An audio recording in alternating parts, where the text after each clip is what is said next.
प्रकाश जी हमारे बीच हैं, आपका स्वागत है। आज आपका विषय है ब्राह्मण जीवन की शान स्वमान। शानो शौकत की गति जो जाने, शानो शौकत की गति जो जाने, ठीक है, वो रहे इससे दूर और स्वमान में रहकर ऐसा योगी खुद को करे भरपूर।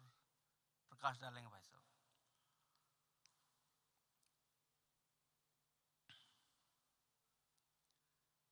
ओम शांति।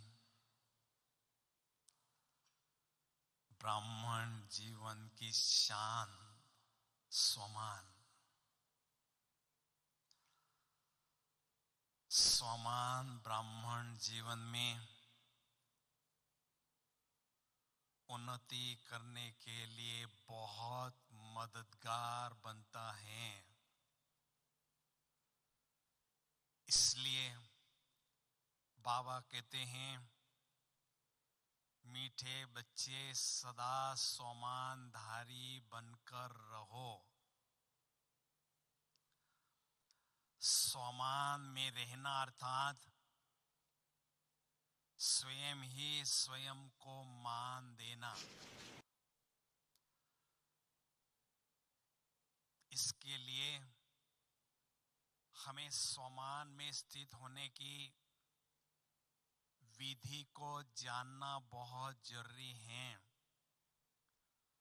स्वमान के टाइटल लिखने से, याद ओम करने शांति। से ఈరోజు మనం हमें ఆత్మ थोड़ा ప్రకాష్ सा భాయ్ लाभ जरूर होता है। మధుబన్ నుంచి క్లాస్ स्वमान బ్రాహ్మణ में स्थित జీవితం होते యొక్క हैं, గౌరవం స్వమానం. उसका स्वरूप बनते हैं, సో మనం ఎప్పుడైతే हमें लाभ होता है। స్వమానంలో స్థితమవుతామో विधि बड़ी सरल है। అప్పుడే మనకి చాలా లాభం అనేది मुरली ఉంటుంది. में विभिन्न प्रकार के దాని యొక్క स्वमान విధి के ఏంటంటే टाइटल हमें देते చాలా हैं। ఈజీ అన్నమాట. మురళిలో బాబా మనకి उसमें से एक या दो చాలా टाइटल స్వమానం हमें యొక్క టైటిల్స్ सेलेक्ट అనేటివి करना ఇస్తూ है, ఉంటారు. వాటిల్లో మనం ఒకటో जो రెండో हमें సెలెక్ట్ खुशी చేసుకోవాలి. दिलाता है, ఏవైతే మనకి जो ఎంతో हमें ईश्वरीय సంతోషాన్ని रहस्य का ఇస్తాయో अनुभव कराता है, వాటిని మనం సెలెక్ట్ చేసుకోవాలి. ऐसा टाइटल सेलेक्ट करना है। తర్వాత ఈశ్వరీయ నశాన్ని కూడా और एकांत ఎక్కిస్తాయి. में వాటిని बैठकर సెలెక్ట్ చేసుకొని उसको ఏకాంతంలో गहराई కూర్చొని से मनन దాని चिंतन మీద करना है। లోతుగా मान ఆలోచించాలి. लीजिए ఉదాహరణకి आपने टाइटल लिया है, మీరు ఒక టైటిల్ తీసుకున్నారు, నేను विश्व कल्याणकारी आत्मा। విశ్వ కళ్యాణకారి ఆత్మను అనేసి. पहले सोचे సో विश्व कल्याणकारी आत्मा के संकल्प कैसे होंगे। ముందు ఆలోచించండి, విశ్వ కళ్యాణకారి ఆత్మ యొక్క విశ్వ కళ్యాణకారి ఆత్మ యొక్క ఆలోచన ఎలా ఉంటాయి. అన్ని విశ్వానికి కళ్యాణకారంగానే ఉంటాయి. వాళ్ళ మాటలు ఎలా ఉంటాయి, అందరికీ శుభాన్ని, అందరికీ శుభకారిగానే ఉంటాయి. श्रेष्ठ कर्म होंगे। వాళ్ళ కర్మలు అందరికీ సుఖం ఇచ్చేటువంటివి ఉంటాయి. సో ఈ విధంగా దాని మీద మనము बाद में మనం చింతన అనేది ये सिंहासन చేయాలి. हो गया, తర్వాత ఇది कल्याणकारी ఒక సింహాసనం सिंहासन हो మనకి, गया। मैं విశ్వ కళ్యాణకారి అనేది. సో विश्व ఇప్పుడు నేను कल्याणकारी ఆత్మ आत्मा हूँ। విశ్వ కళ్యాణకారి अर्थात ఆత్మను सिंहासन అంటే पर आप जब ఆ बैठ సింహాసనం जाते మీద हैं, ఎప్పుడైతే కూర్చుంటామో आपका सोचना అప్పుడు बदलना, మీ యొక్క ఆలోచన, सब कुछ बदल వ్యవహారము అన్నీ పరివర్తన बाबा చెందుతాయి. हमें इस సో सिंहासन पर బాబా बिठाते మనకి हैं। ఈ సింహాసనం మీద और కూర్చొని माया పెట్టారు. हमें उस सिंहासन కానీ से మాయ ఏం नीचे చేస్తుంది, उतारने ఆ का సింహాసనం प्रयास నుంచి करती है। దించడానికి ట్రై ये చేస్తుంది. सिंहासन సో ఈ సింహాసనం जबरदस्त ఈ- प्राप्तियां कराने वाला ఎన్నో सिंहासन है। ప్రాప్తులని అందించేటువంటి इसलिए माया సింహాసనము. कितना भी కాబట్టి अपोजिशन करे, మాయ ఎంత అపోజిషన్ చేసినా हमें కూడా इस सिंहासन మనము को छोड़ना नहीं। ఈ సింహాసనాన్ని వదిలిపెట్టకూడదు. समान हमें बाप समान बनाने में मदद करता స్వమానం అనేది ఎప్పుడూ మనకి బాబా సమానంగా అవ్వడానికి में स्थित रहने హెల్ప్ से చేస్తుంది. కాబట్టి స్వమానంలో స్థితమై ఉన్నాము అంటే जबरदस्त 10 लाभ होते हैं। మనకి जिससे हमारा 10 లాభాలు మినిమం అవుతాయి. ऊंच बनता जाता దాంతో మన జీవితం అనేది ఎంతో ఉన్నతంగా తయారవుతుంది. ఒక समान ముందు में स्थित रहना अर्थात ఫస్ట్ లాభం ఏంటి అంటే స్వమానంలో స్థితం అవ్వడము అంటే अनुभव करना। స్వరాజ్య అధికారి స్థితిని అనుభవం చేయడము. शान में रहता ఎప్పుడైతే ఆత్మ ఉన్నతమైనటువంటి और बुद्धि స్టేజ్లో ఉంటుందో అప్పుడు आत्मा को सैल्यूट मारते हैं। బుద్ధిరూపి కర్మచారి అనేది आत्मा తనకి సాల్యూట్ చేస్తుంది. शासन में रहते हैं, जिससे स्वराज अधिकारी स्थिति हमारी దాంతో మనకి స్వరాజ్య అధికారి స్థితి అనేది తయారవుతూ పోతుంది. సో బాబా ఏమంటారంటే ఎవరైతే సంగమ యుగంలో స్వయానికి రాజుగా అవుతారో అంటే స్వరాజ్య అధికారి అవుతారో వాళ్ళే భవిష్యత్తులో సత్యయుగము మరియు త్రేతాయుగంలో రాజా మహారాజులుగా అవుతారు. पहला लाभ ఇది మొట్టమొదటి లాభము. రెండవది ఏంటంటే స్వమానంలో స్థితమై ఉండడము అంటే चिंतन में सदा मग्न స్వచింతనలో ఎల్లప్పుడూ మగ్నమై ఉండడము. సో ఎప్పుడైతే మనం సుమానంలో ఉంటామో స్వయం మీద మొత్తం అటెన్షన్ అనేది ఉంటుంది. ఈశ్వరీయ నశ యొక్క అనుభూతి అనేది అవుతూ ఉంటుంది. దానివలన మన మనసులో ఎన్నో శ్రేష్టమైనటువంటి ఆలోచనలు నడుస్తూ ఉంటాయి. ఇతరుల గురించి ఆలోచించడము వ్యర్థం ఆలోచించడము అనేటివి సమాప్తమైపోతాయి. కాబట్టి శ్రేష్ఠ చింతన యొక్క ఆనందం మన బ్రాహ్మణ జీవితంలో మనకి అనుభవం అవుతూ పోతుంది. అందుకోసమే ఎల్లప్పుడూ సమానమైనటువంటి సింహాసనం మీద స్థితమై ఉండాలి. మూడోది సమానంలో స్థితమై ఉండడము అంటే బాబా ఏవైతే ఖజానాలు మనకిచ్చారో ఆ ఖజానాలను పిల్లవాడిగా అనుకొని యూజ్ చేసుకోవాలి. అంటే ఈ ఖజానాల్ని మనము ఎంతెంత అయితే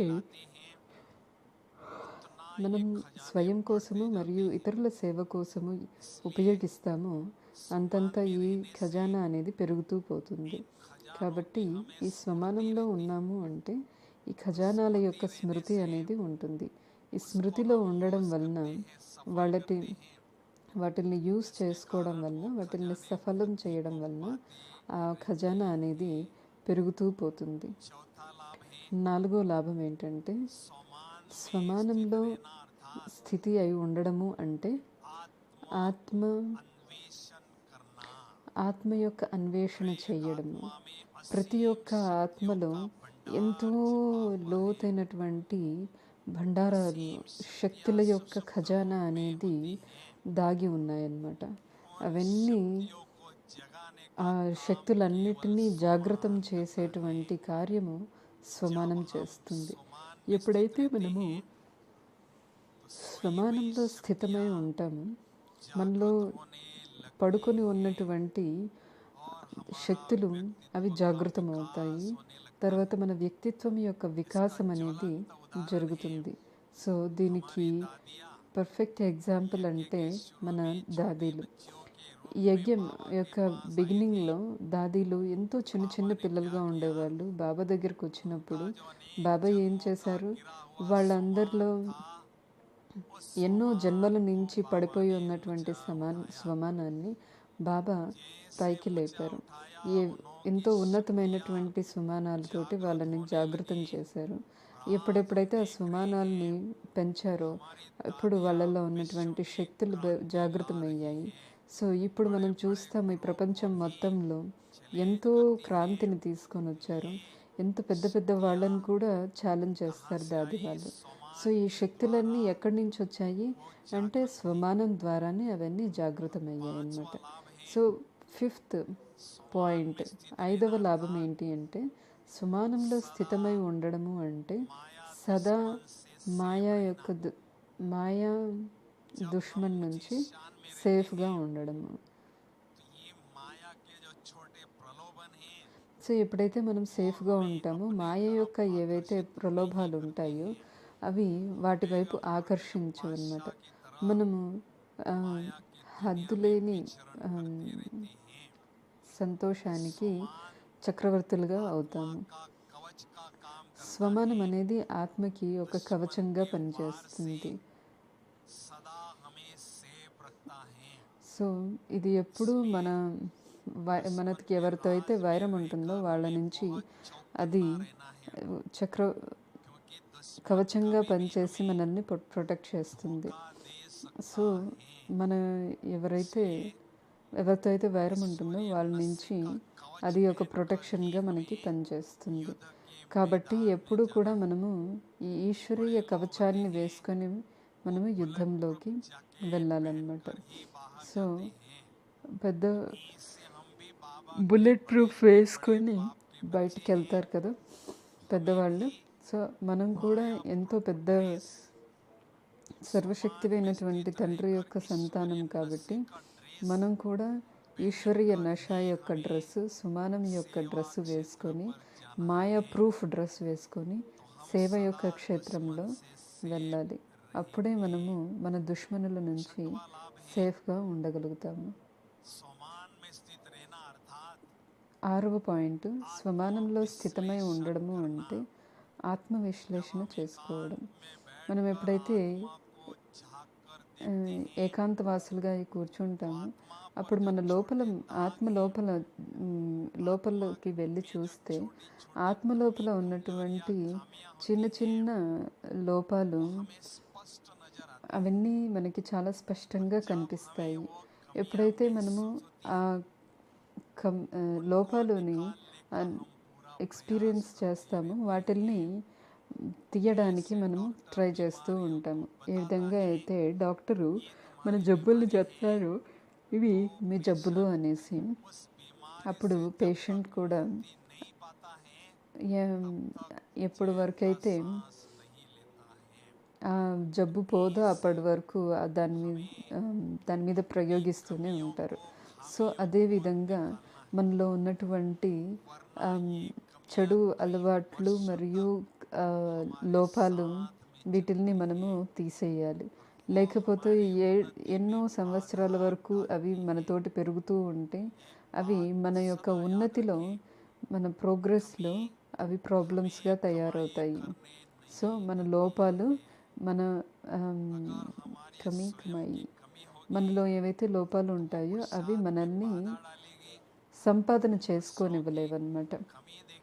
సో వాటితోటి మనం ఏం చేస్తాం, మనలో లోపాలు ఉన్నాయంటే ఎదుటి వాళ్ళలో కూడా మన లోపాలు చూస్తాము, మళ్ళీ అవే వ్యర్థ చింతన అనేది నడుస్తూ ఉంటుంది.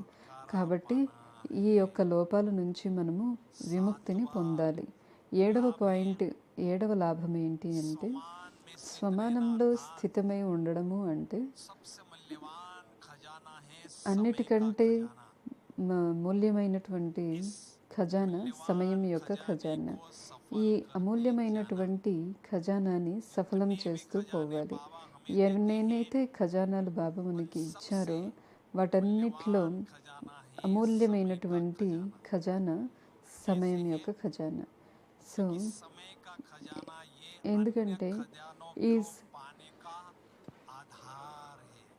ఎలాగంటే ఈ సమయం యొక్క ఖజానా మిగిలిన ఖజానాలన్నింటినీ సంపాదించుకోవడానికి ఇది మనకి సహయోగిస్తుంది. సో ఎంతెంతైతే మనం ఈ సమయం యొక్క ఖజానాన్ని సఫలం చేస్తూ పోతామో అంతే విధంగా మిగిలిన ఖజానాలన్నిటితో మనల్ని మనము సంపన్నంగా చేసుకోగలుగుతాము. సో అందుకోసము ఒక్కొక్క క్షణము, ఒక్కొక్క సెకండ్ని మనం సఫలం చేసుకుంటూ పోవాలి.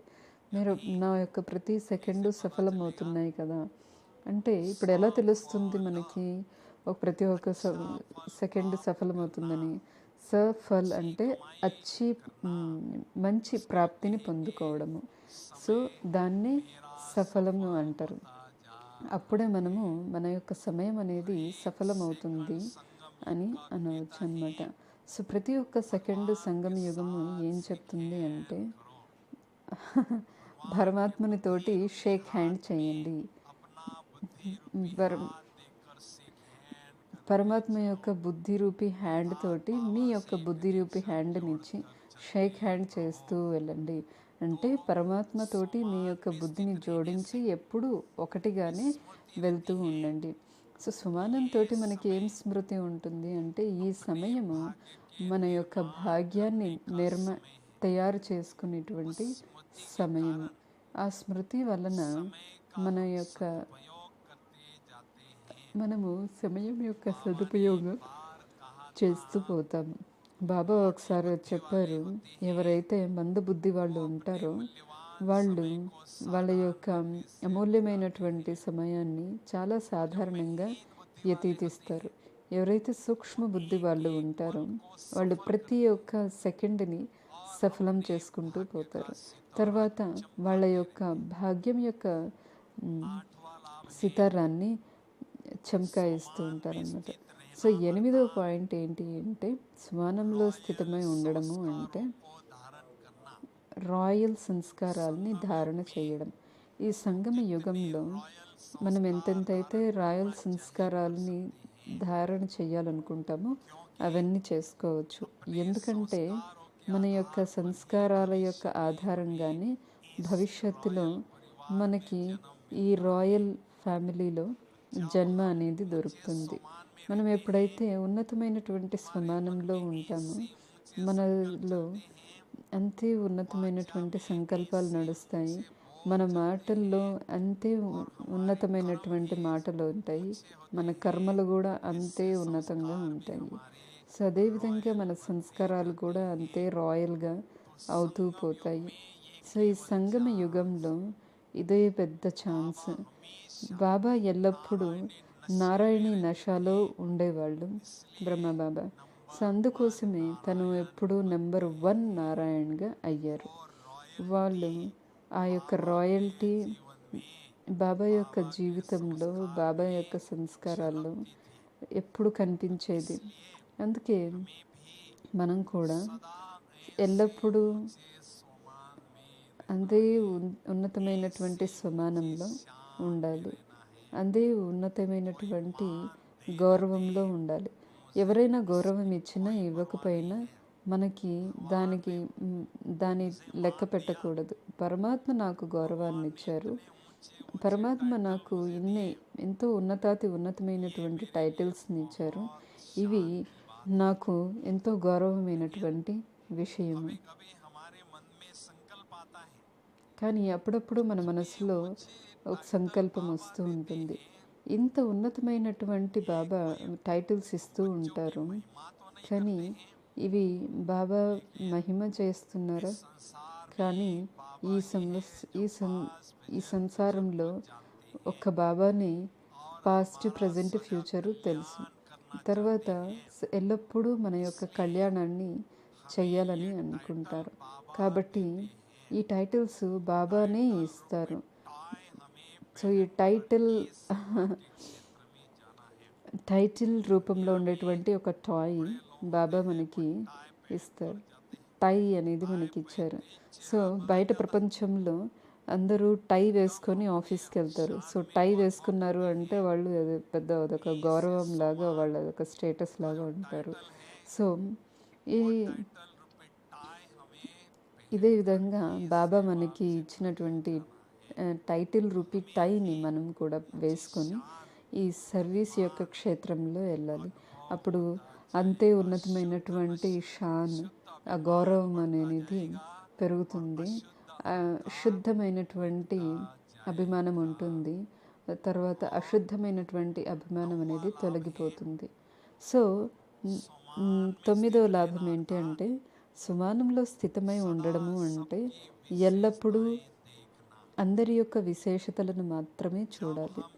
ఎప్పుడైతే మనము స్వమానంలో స్థితమవుతామో అప్పుడు మన దృష్టి అనేది నిర్దోషి దృష్టిగా ఉంటుంది.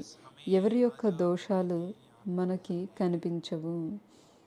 ఎందుకంటే మనము మన యొక్క ఉన్నతమైనటువంటి రెస్పెక్ట్ఫుల్ స్టేజ్లో ఉంటాము.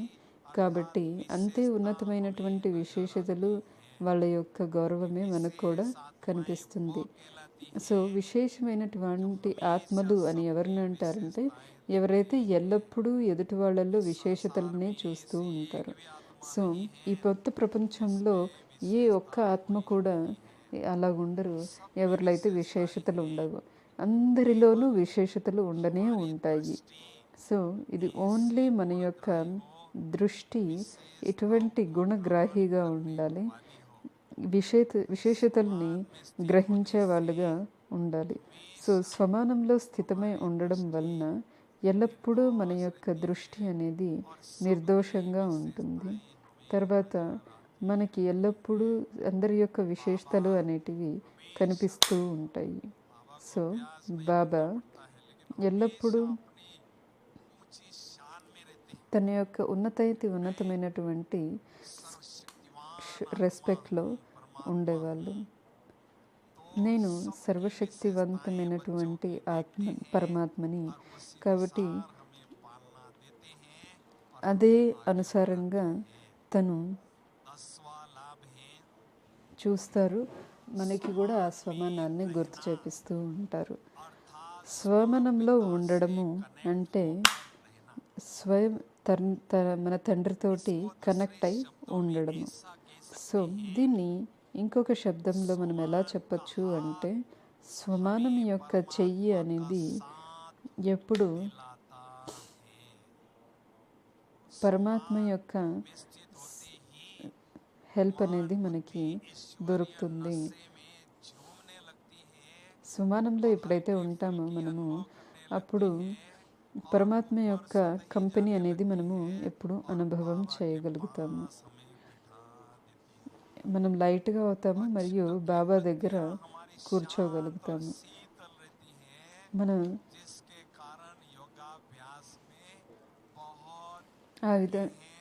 దానివలన మన యొక్క యోగం యొక్క అభ్యాసము అనేది స్వతహాగానే మంచి మంచి అనుభవాలని మనము చేయగలుగుతాము. మనం స్వమానంలో స్థితమై ఉండలేదు అంటే మన మనసు మరియు బుద్ధి ఈ ప్రపంచంలోనే ఇక్కడ అక్కడ పెరుగుతూ ఉంటుంది. కానీ ఈశ్వరీయ నశాలో స్థితమై ఉండడం వలన ఈ ప్రపంచం నుంచి మనము పైకి వెళ్ళగలుగుతాము. అందుకే ఏం చెప్తారు అంటే, ఎంతెంతైతే ఈశ్వరీయ నశాలో మగ్నమై ఉంటామో అంతంత మనము ఈ ప్రపంచం నుంచి దూరంగా అలౌకిక ప్రపంచంలో, సూక్ష్మవతనము మరియు నిరాకారి ప్రపంచంలో మనల్ని మనం అనుభవం చేయగలుగుతాము. మీరు చూసినట్లయితే, ఏ రోజైతే మీరు స్వమానం యొక్క మంచి అనుభవం చేస్తూ పోతారో ఆ రోజు మీ యొక్క యోగం అనేది ఎంతో న్యాచురల్గా ఉంటుంది. కష్టపడకుండానే మీరు బాబాతోటి కనెక్షన్ అయి ఉంటారు. ఆ కనెక్షన్ అవ్వంగానే శక్తుల యొక్క కలెక్షన్ అనేది జరుగుతూ ఉంటుంది. శక్తుల యొక్క స్టాక్ అనేది మనలో పెరుగుతూ ఉంటుంది. సో అందుకే బాబా ఏమంటారంటే, స్వమానము అనేది ఎప్పుడూ బాబా సమానంగా తయారు చేస్తుంది. ఎందుకంటే బాబా దగ్గరికి వెళ్ళి బాబాతో కనెక్షన్ని మనం కనెక్ట్ చేసి పెట్టుకుంటాం. కాబట్టి బాబా యొక్క శక్తులు, బాబా యొక్క ఖజానాలు, విశేషతలు ఆత్మలో వస్తూ పోతాయి. అప్పుడు మనము బాబా సమానంగా తయారవుతూ పోతాము. కాబట్టి స్వమానం యొక్క మహత్వాన్ని, ఇంపార్టెన్స్ని తెలుసుకోవాలి మనము. ఎందుకంటే 63 జన్మల నుంచి మనము మాయ యొక్క జైల్లో మాయకి బానిసలుగా అయి ఉన్నాము. అందువలన ఆత్మలో ఎంతో హీనమైనటువంటి భావన అనేది ఉందన్నమాట. లోతుల్లోకి ఉంది. అది మనల్ని పైకి రానివ్వదు. అది ఉన్నతిగా అవ్వడానికి, ఎదగడానికి ఎన్నో ట్రబుల్స్ క్రియేట్ చేస్తుంది. కాబట్టి మనము ఆ కలియుగం యొక్క పార్ట్ని చూడకూడదు. మనము సత్యయుగం మరియు త్రేతాయుగం యొక్క పార్ట్ని చూసి మనం దాంట్లో రాజా మహారాజులుగా, మహారాణులుగా అవుతున్నాము అని మనం ఎప్పుడైతే దాన్ని చూస్తామో ఆటోమేటిక్గా మనలో మన యొక్క ఉన్నతమైనటువంటి స్టేజ్ని, ఆ గౌరవాన్ని పెంచుకుంటూ ఆ స్టేజ్లో ఉండగలుగుతాము. సో మనము ఈ పాయింట్లో బ్రహ్మ బాబాని మనం ఎప్పుడు మన ముందు ఉంచుకోవాలి. బాబాకి ఫస్ట్ డే నుంచి నారాయణీ నశ అనేది ఉండేది. నేను నెంబర్ 1 నారాయణునిగా తయారవుతున్నాను. ఈ మొత్తం ప్రపంచానికి ఏవైతే ప్రజలు ఉన్నారో ఆ ప్రజలందరికీ నేను తండ్రిని. ఆ నారాయణీ నశ ఉండడం వలన బాబా ఎల్లప్పుడూ తన యొక్క సంపూర్ణమైనటువంటి లక్ష్యంతో ముందుకు వెళ్తూ వచ్చారు.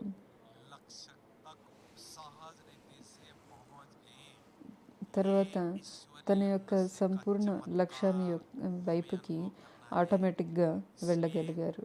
సో ఈ యొక్క ఈశ్వరీయ చమత్కారాన్ని మనము అనుభవం చేయాలి.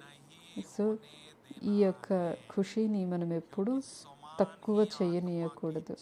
ఈ స్వమానమే ఆత్మకి ప్రాణము, ఆత్మ యొక్క గౌరవము.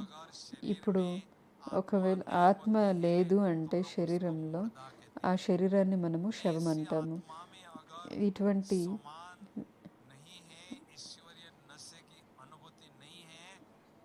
సో మన జీవితంలో ఈశ్వరీయ నశ కానీ లేదు అంటే అది లైఫ్లెస్ అయినట్టు అన్నమాట.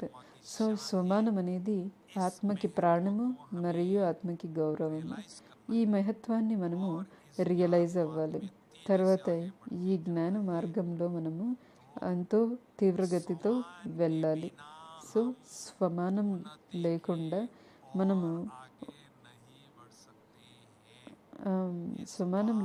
మనము ఎదగలేము.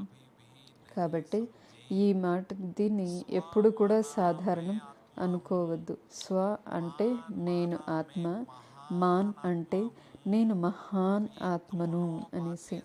సో ఈ రెండు మాటల్ని రెండింటిని తోడు పెట్టుకోండి. తోడు ఉన్నప్పుడే దాన్నే సుమానంలో స్థితమై ఉండడము అంటారు. సో ఈ అభ్యాసంలో ఇప్పుడు కొన్ని క్షణాలు స్థితమైపోదాము. అందరూ మీ యొక్క ఆనందంలో స్వమానం యొక్క సీట్ మీద కూర్చొని, నేను ఆత్మ రాజా స్వమానం యొక్క సింహాసనం మీద కూర్చొని మనసు, బుద్ధి, స్థూల మరియు సూక్ష్మ కర్మేంద్రియాలతోటి కంట్రోల్ చేసుకొని స్వరాజ్యాధికారి యొక్క అనుభూతిని చేస్తున్నాను అనే అనుభవం ఇప్పుడు మనందరము చేద్దాము.